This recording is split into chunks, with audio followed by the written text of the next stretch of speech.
14. After 2 days it was the Passover, and the feast of unleavened bread.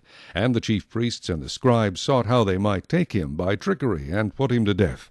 But they said, "Not during the feast, lest there be an uproar of the people." And being in Bethany at the house of Simon the leper, as he sat at the table, a woman came having an alabaster flask of very costly oil of spikenard. Then she broke the flask and poured it on his head. But there were some who were indignant among themselves, and said, "Why was this fragrant oil wasted? For it might have been sold for more than 300 denarii and given to the poor." And they criticized her sharply. But Jesus said, "Let her alone.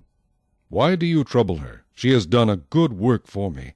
For you have the poor with you always, and whenever you wish you may do them good. But me you do not have always.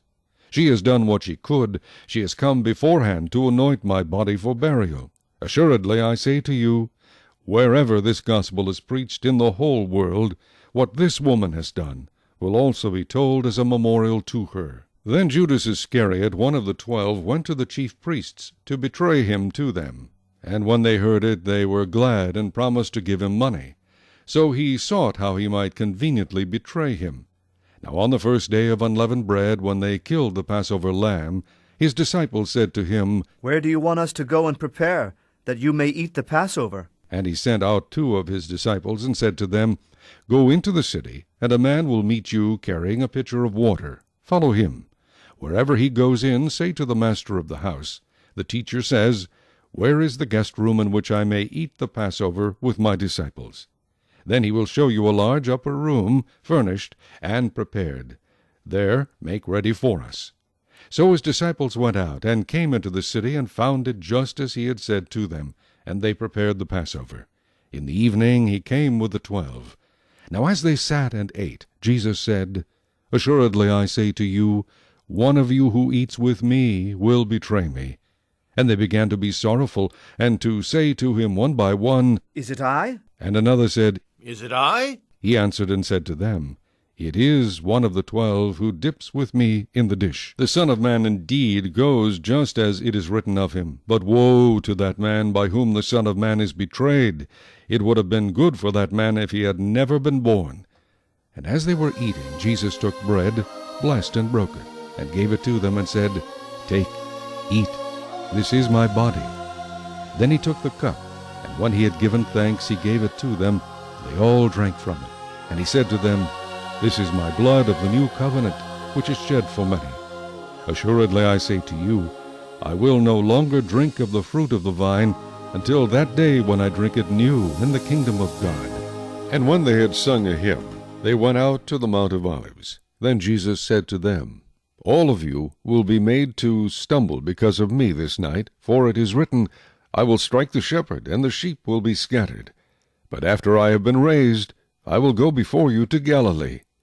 Peter said to him, "Even if all are made to stumble, yet I will not be." Jesus said to him, "Assuredly I say to you that today, even this night, before the rooster crows twice, you will deny me 3 times.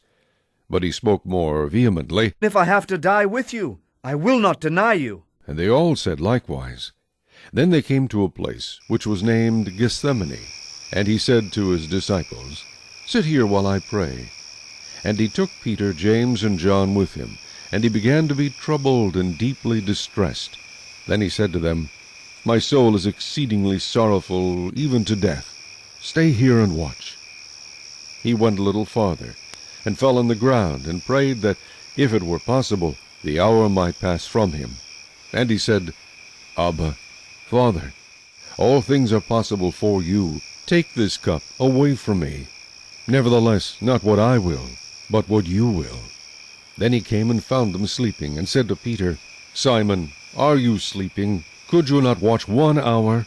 Watch and pray, lest you enter into temptation. The spirit indeed is willing, but the flesh is weak." Again he went away and prayed, and spoke the same words. And when he returned, he found them asleep again, for their eyes were heavy, and they did not know what to answer him. Then he came the 3rd time, and said to them, "Are you still sleeping and resting? It is enough. The hour has come. Behold, the Son of Man is being betrayed into the hands of sinners. Rise, let us be going. See, my betrayer is at hand." And immediately while he was still speaking, Judas, one of the 12, with a great multitude with swords and clubs, came from the chief priests and the scribes and the elders. Now his betrayer had given them a signal, saying, "Whomever I kiss, he is the one. Seize him and lead him away safely." As soon as he had come, immediately he went up to him and said to him, "Rabbi, Rabbi," and kissed him. Then they laid their hands on him and took him. And one of those who stood by drew his sword and struck the servant of the high priest and cut off his ear. Then Jesus answered and said to them, "Have you come out as against a robber with swords and clubs to take me? I was daily with you in the temple teaching, and you did not seize me. But the scriptures must be fulfilled." Then they all forsook him and fled. Now a certain young man followed him, having a linen cloth thrown around his naked body. And the young men laid hold of him. And he left the linen cloth and fled from them naked. And they led Jesus away to the high priest, and with him were assembled all the chief priests, the elders, and the scribes. But Peter followed him at a distance, right into the courtyard of the high priest. And he sat with the servants and warmed himself at the fire. Now the chief priests and all the council sought testimony against Jesus to put him to death, but found none. For many bore false witness against him, but their testimonies did not agree. Then some rose up and bore false witness against him, saying, "We heard him say, 'I will destroy this temple made with hands.' And within 3 days I will build another made without hands." But not even then did their testimony agree. And the high priest stood up in the midst and asked Jesus, saying, "Do you answer nothing? What is it these men testify against you?" But he kept silent and answered nothing. Again the high priest asked him, saying to him, "Are you the Christ, the Son of the Blessed?" Jesus said, "I am. And you will see the Son of Man sitting at the right hand of the power, and coming with the clouds of heaven." Then the high priest tore his clothes and said, "What further need do we have of witnesses? You have heard the blasphemy. What do you think?" And they all condemned him to be deserving of death.